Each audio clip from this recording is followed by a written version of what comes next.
Saludos amigos del canal El Momentum. Aquí estamos una entrega más trayéndole lo mejor de lo mejor.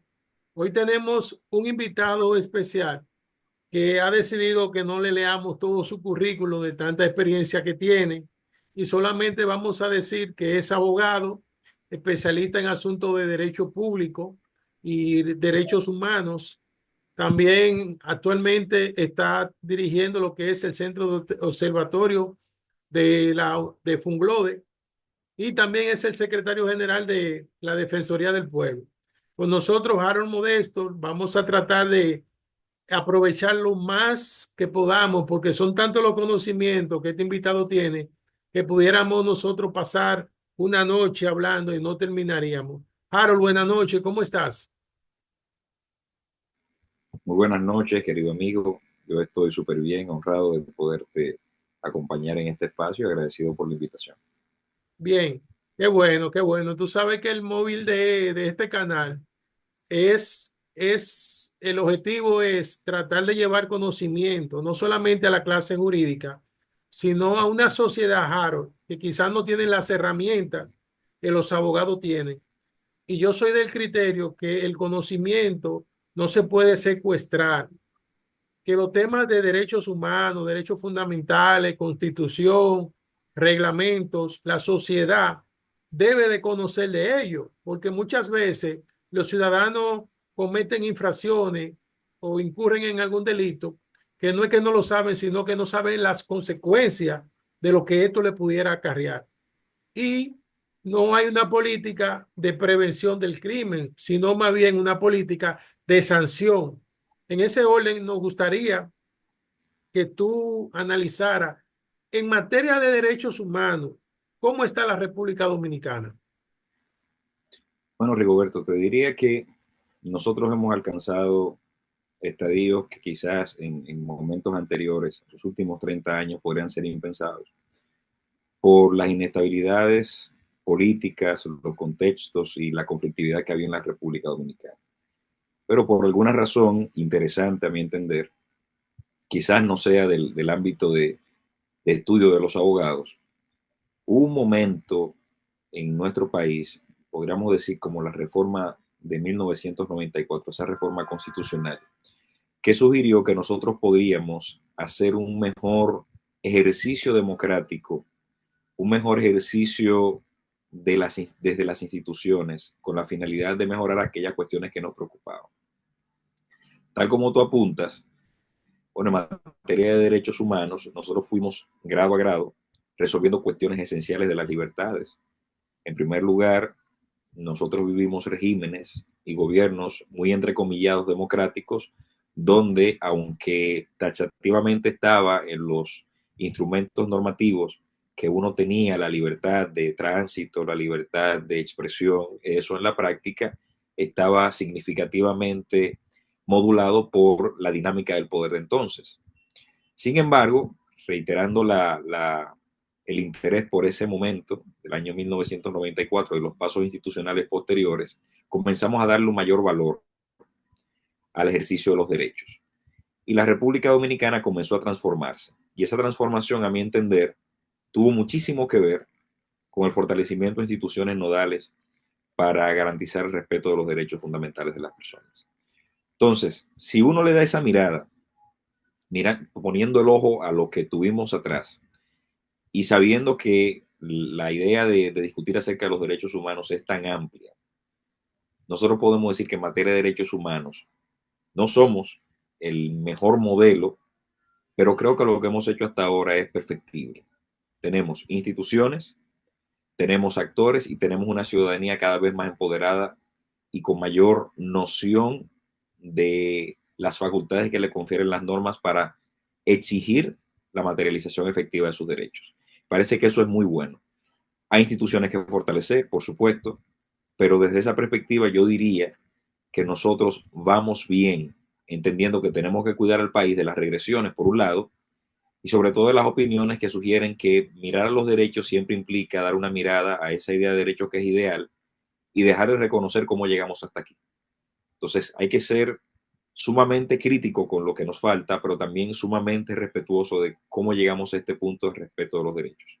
sumamente agradecidos, si se quiere, de las luchas que hemos tenido para llegar a este punto. Y por eso yo sugiero que si bien hay cuestiones que son perfectibles, nosotros vamos bien en materia de derecho. Y ese bien es un bien condicionado, es un bien siempre y cuando lo que hemos logrado hasta ahora no retroceda, siempre y cuando resistamos a las amenazas en contra de los derechos, siempre y cuando no permitamos autoritarismos en los gobiernos, siempre y cuando las instituciones funcionen y siempre y cuando los ciudadanos denuncien las cuestiones que le afectan en materia de derechos, porque para eso están las instituciones de tutela. Esa es mi idea general con relación al tema de los derechos humanos. Yo entiendo en parte tu criterio a veces el abogado se convierte como en una mezcla de sociólogo, filósofo, en fin, varias ramas se conjugan en el derecho. Y uno ve a veces casos que quizá ese ciudadano que se levanta a las 8 de la mañana, que sale de un barrio a trabajar y que luego regresa a las 5 cansado, 6 de la tarde, y cuando va camino a su casa, una patrulla lo aborda y le dice que usted está detenido sin una orden de arresto, simplemente por una sospecha. Casos también que hemos visto que entendemos que deberíamos de mejorar son el caso de las cárceles, la sobrepoblación de los presidiarios que están allí y las condiciones como esos ciudadanos tienen que convivir, porque el objetivo de una pena es un pago anticipado para una corrección a la sociedad. Pero, ¿qué pasa? Los que son a veces sentenciados salen peores, no se regeneran. Entonces, el Estado en sí, ese trabajo que debe de hacer, no lo hace. Qué te parece?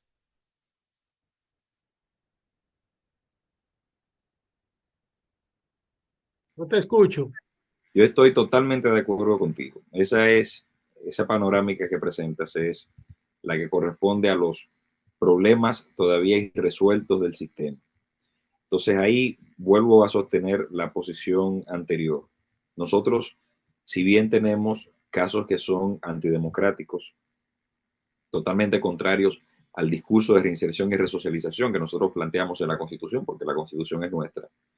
No obstante, hemos hecho esfuerzos importantes como ese llamado en su momento nuevo modelo de gestión penitenciaria.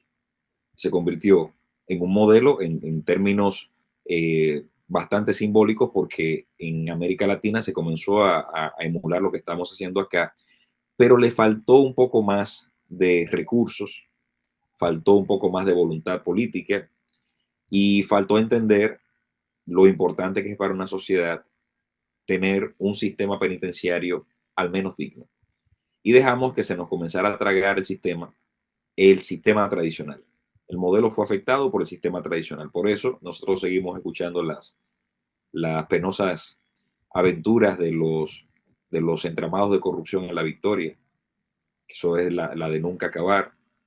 Seguimos escuchando las situaciones concretas de internos que se ven afectados en sus derechos, los temas de sobrepoblación, de hacinamiento y demás, porque eso está ahí y no podemos desconocerlo. Entonces, nosotros tenemos que evitar que esos avances que tuvimos entonces retrocedan por descuidar las reformas, porque hay algo que pasa.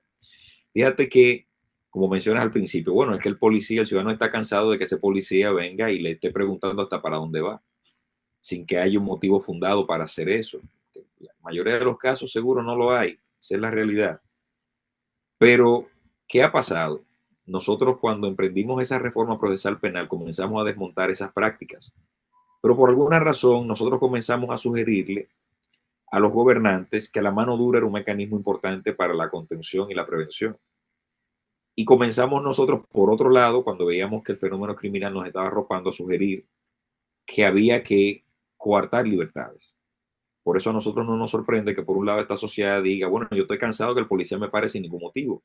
Pero es la misma sociedad que luego aplaude que la policía mate a una persona.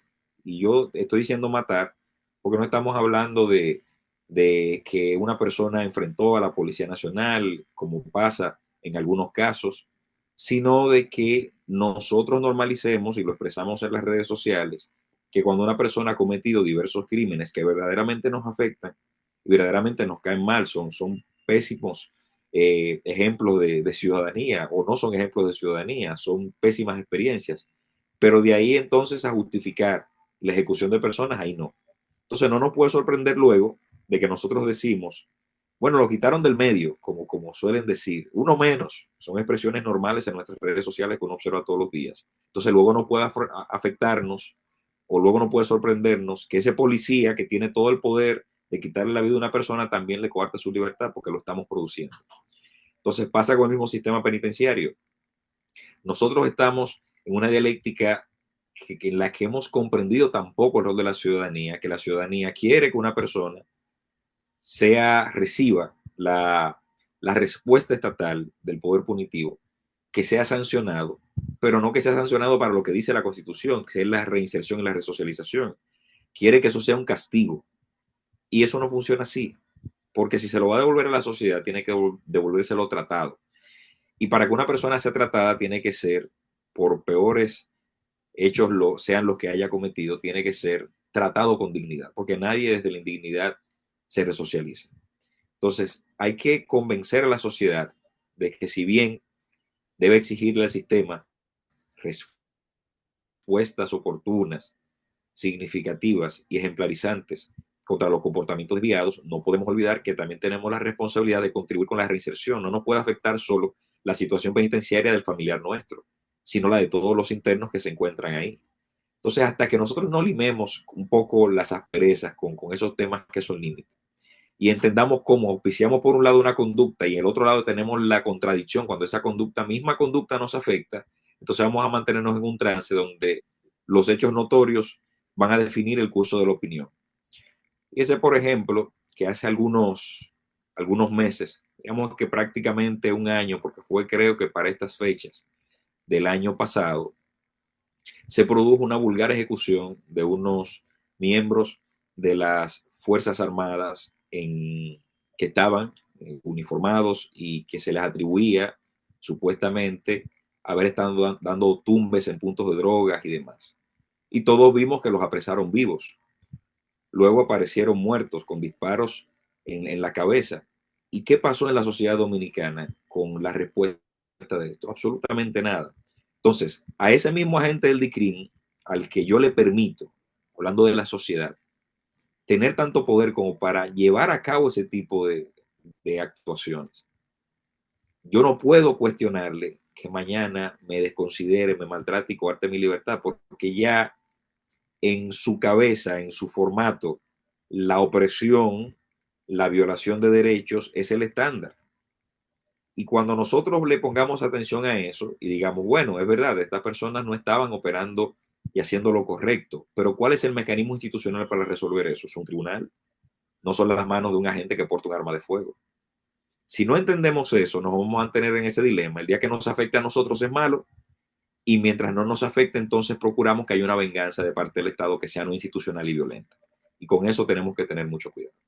Sí, yo recientemente nosotros estuvimos haciendo unas investigaciones sobre la responsabilidad civil del Estado y la Policía Nacional.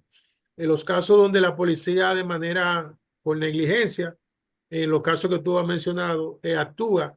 En otros países hubieran sanciones no solamente penales, sino también resarcimiento del Estado por ese órgano de restricción, de control, de seguridad que no se maneje como debió de manejarse. Y cuando tú analizas la 590-16, que vino a sustituir la 9406 de la Policía Nacional, y tú sabes que con el 2010, la reforma, mencionamos la del 94, pero la del 2010 vino como quien dice a ponerle lo que faltaba de aquella, lo vino a complementar.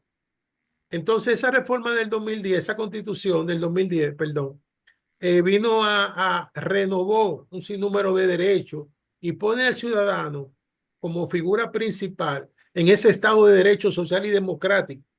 Entonces, vemos muchas veces, Harold, que el Estado llega por negligencia y ocasiona daño a la misma sociedad y la ciudadanía no sabe que esos daños pudieran ser resarcidos y que pudieran ir al tribunal contencioso administrativo. Pero peor aún, a veces tú introduces bien la demanda, bien el procedimiento y los jueces fallan porque entienden que no es, el Estado no es demandable. Entonces tenemos una situación un poco cuesta arriba y retomando lo anterior, con el caso de la policía, es bueno también decir cómo se concibió la policía en sus orígenes en el 1936, cómo se le dio inicio. Entonces, esa mentalidad, esa falsa creencia de represión, cuando teníamos un régimen trujillista, eso ha ido cambiando, porque hay que ser honesto. He tenido la oportunidad de conversar con algunos oficiales muy preparados, que incluso han ido a otros países y tienen un comportamiento, y ellos me informaron que ellos le dicen, le trazan la línea a sus agentes, pero que a veces no toman las medidas, es decir, el debido proceso, lo que es el reglamento, no lo cumplen esos agentes y no es por falta de conocimiento. A veces es por una propia, quizá mala cultura de ese agente del DICRIM que entiende que con esa placa y ese arma de fuego y ese chaleco puede hacer y deshacer. No sé qué te parece, qué pensaría de ese parte.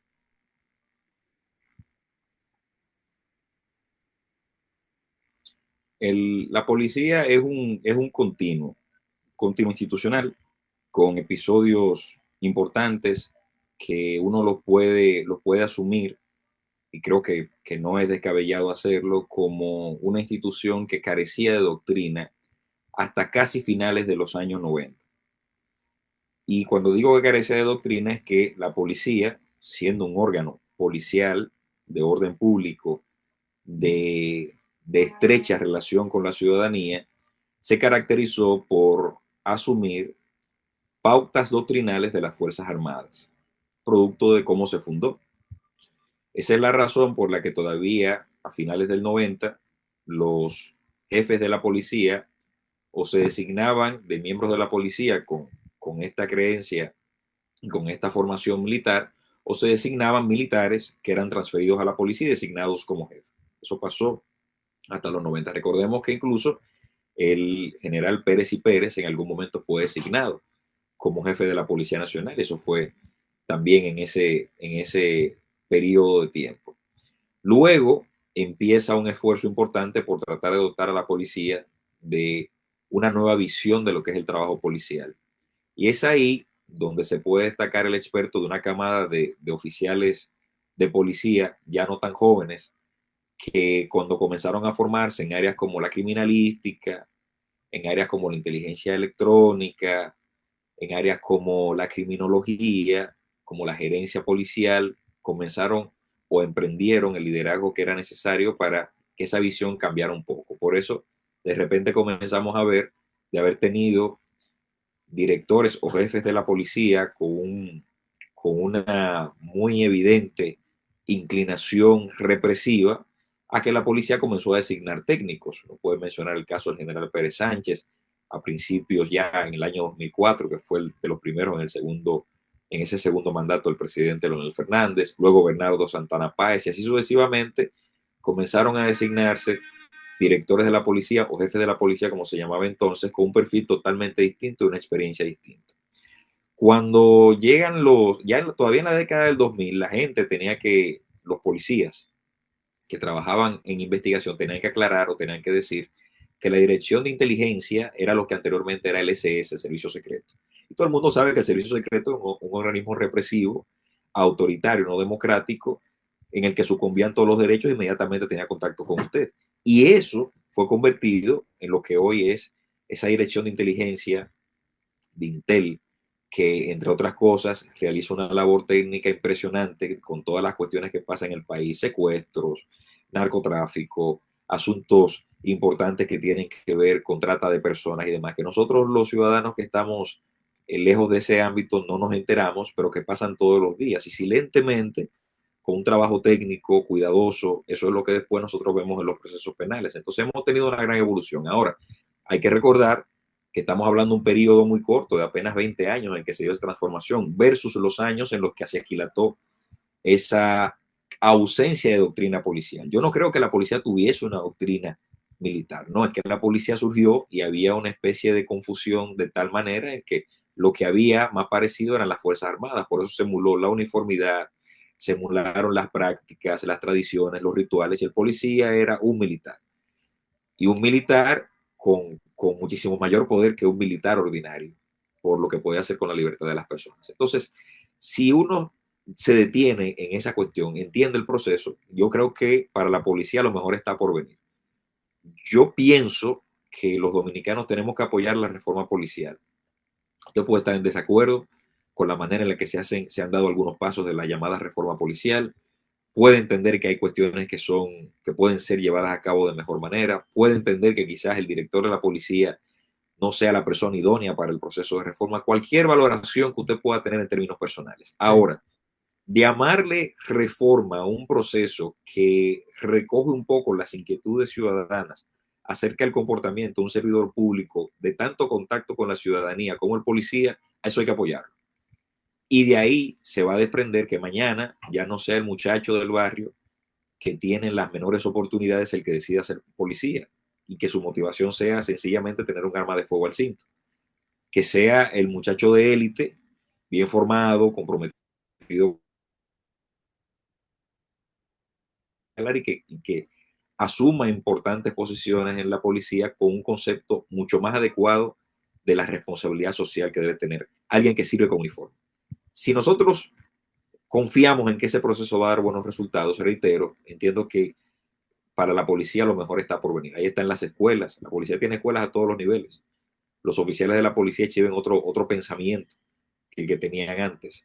Ya la policía, incluso al interno, suprimió prácticas que eran también de corte militar, como los arrestos y demás. Han avanzado algunas cosas. Hay cuestiones todavía que mejorar, pero hay que ver cuál es el policía que nosotros queremos. Tenemos que, evidentemente, asumir esa responsabilidad y contribuir con eso todos los dominicanos y las dominicanas. Tú eres, Harold, del criterio que los países tienen la policía que se merece. Sí, claro, porque esa policía tiene que ver muchísimo con la contribución que usted hace. Entonces, esa contribución no solo es una contribución económica. Yo no estoy diciendo que nosotros tenemos la policía que merecemos porque nosotros contribuimos poco o pagamos poco por la policía. No, yo estoy diciendo que tenemos la policía que merecemos porque cuando el policía actúa bien, apegado a la ley rígidamente, quizá usted no quiere que el policía actúe así. Entonces el ciudadano tiene que ponerse de acuerdo internamente si quiere el policía que le dé el chance y que luego macutea, o quiere el policía que hace cumplir la ley, usted cumple la ley también y ese policía no se dobla. Entonces al policía que nosotros estamos colocándole el ojo es al segundo, no al primero. Sin embargo, como dice un buen amigo, un teniente coronel del ejército, Félix, bienvenido Berigüeta, él dice, todo el mundo quiere un policía bueno y uno malo. Entonces, al policía con el policía que nosotros tenemos, es el policía que esta sociedad se ha acostumbrado a tener, que es el policía que si actúa bien, es demasiado duro, y si actúa mal, entonces hacemos connivencia y nos mantenemos entonces siendo cómplices de una actuación policial inadecuada. Entonces, haciendo un pacto interno con nosotros mismos y diciendo, vamos a cumplir nosotros la ley para que el policía no se vea en esas disyuntivas, entonces ya podemos decir que con más recursos, con más educación, con mejor entrenamiento y equipamiento, nosotros vamos a tener una mejor policía. Y sin una doble moral. Claro que sí, sobre todo. Harold, vamos a tocar una partecita de lo que es los procesos, el proceso penal en la República Dominicana. ¿Qué tú pudieras decirnos a esos abogados que son expertos en la materia, aquellos que no lo son, los que están ingresando al derecho penal? ¿Cuál es tu visión de tu óptica? Mira, yo soy de los practicantes parciales del derecho penal, porque por alguna razón la vida me ha colocado en situaciones y posiciones donde no he podido dedicarme al ejercicio como quisiera. Yo hubiese querido dedicarme todos los días a los tribunales. Ahora bien, esa emoción se me pasa cuando yo tengo que estar en un tribunal penal y darme cuenta de que me tengo que pasar el día entero para que se me conozca desde una vista hasta una audiencia.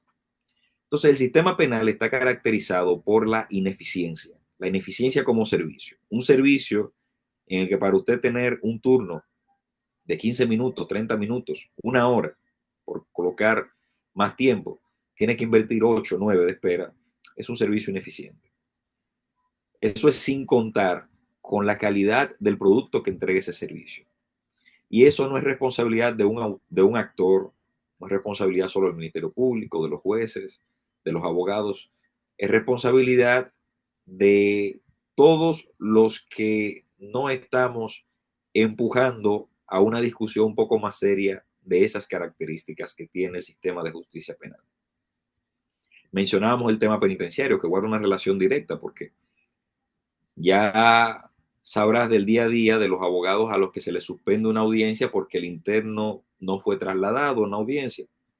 Entonces, todas esas cuestiones están ahí acumuladas. Sin embargo, hay que decir algo. Los sistemas de justicia son los patios traseros de toda la sociedad. Ahí se tienen que lavar los trapos que la sociedad no exhibe. Y ahí hay que darse cuenta y hay que aceptar que trabajar con esa materia prima no es algo fácil desde la perspectiva de que algo así con los conflictos de la sociedad, con las personas más sometidas, con quien ha caído en el nivel más bajo, algo así quizás no entusiasma a los actores para que funcione de otra manera. Entonces yo pienso que el ejercicio del derecho penal, mientras nosotros no acometamos una discusión un poco más seria de lo que debe representar una reforma del sistema de justicia, diciendo las cosas como son, nos vamos a mantener adaptados a lo que tenemos actualmente. Y eso, penosamente, volviendo al inicio, lo que hace es que las pequeñas conquistas que tuvimos retrocedan. Conquistas que tuvimos.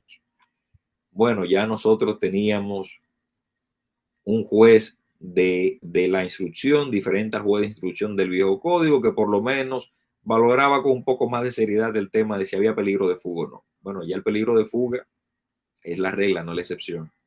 ¿Pero por qué? Bueno, porque esa sociedad que está diciendo al juez que es corrupto cuando suelta a una persona, esa es la sociedad que luego critica al juez porque impuso prisión. Entonces, nosotros tenemos que abocarnos a ese diálogo para tratar de forma didáctica y simple, de que la sociedad comprenda cómo es que funciona el sistema de justicia. Ese es lo primero. Lo segundo, con los recursos. Es verdad, hay cuestiones de voluntad, pero no es posible, pensando en la provincia de Santo Domingo Este, no es posible uno enviar un mensaje de una justicia administrada de forma adecuadamente si la Oficina de Servicios de Atención Permanente opera en un furgón, que su imagen lamentablemente es totalmente contraria a un sistema de justicia en este siglo. Pero es mucho menos alentador ver el resto del Palacio de Justicia. Entonces, así las cosas. Nosotros tenemos una justicia deficiente en términos de lo que nos está costando participar de los actos normales del sistema de justicia, pero al mismo tiempo tenemos una justicia que carece de muchos recursos. Ahora, ¿quiénes tienen que librar la lucha por los recursos del sistema de justicia? Nosotros, los ciudadanos. Nosotros tenemos que asumirlo hasta que se dé. El Poder Judicial cuenta con el 2.66% de los ingresos internos del Estado. No es del PIB, es de los ingresos internos. Y ese 2.66 que le corresponde al Poder Judicial, eso digámosle a esos tribunales, con excepción de las altas cortes, a eso se suma el 1.44 que le corresponde al Ministerio Público, de los ingresos internos. Eso quiere decir que va a depender siempre de los ingresos que no se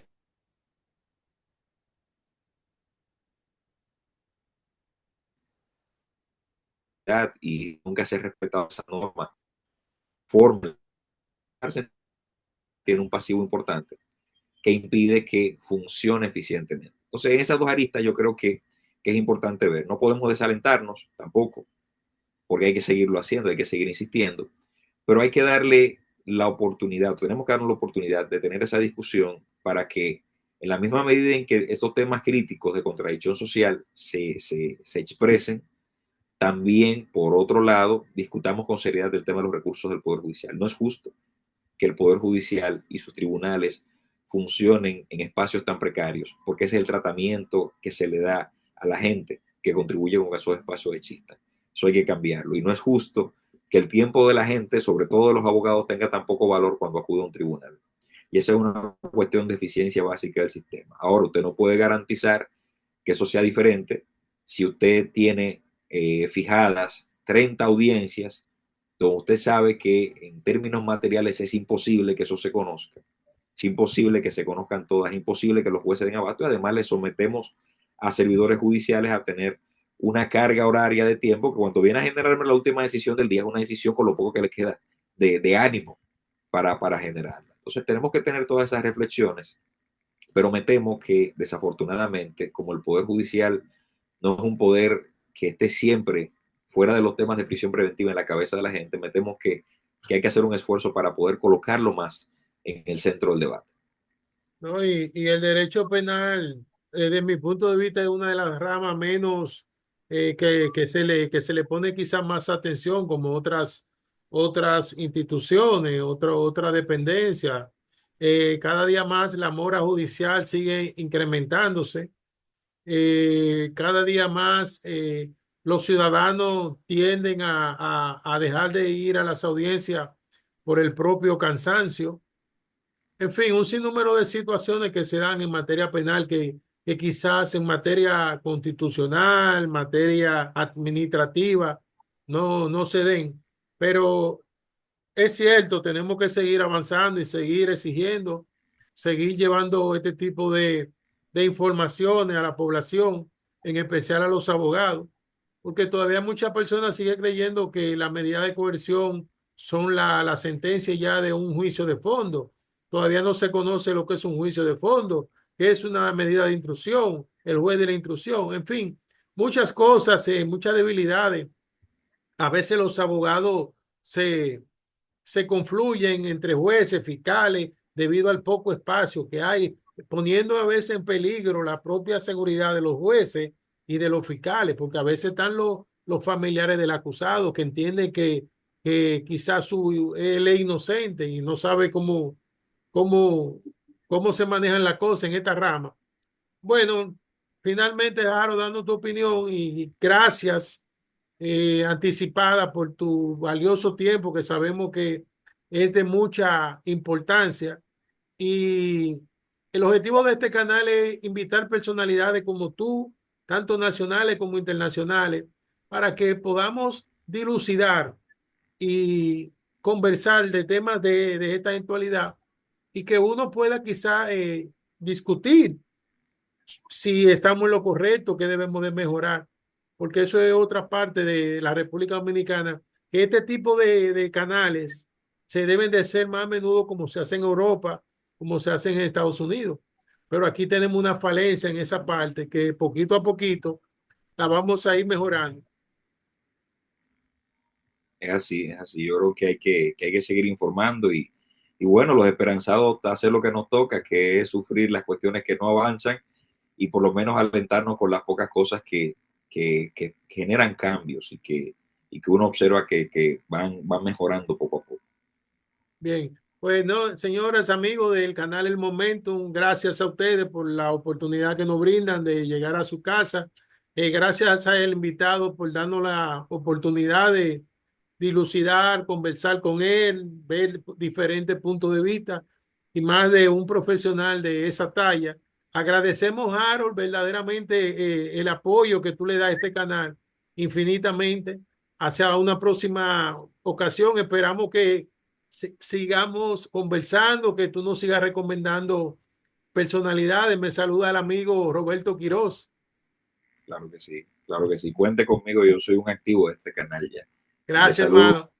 amigo y hermano Roberto Quiroz. Un placer. Pasen buenas a todos.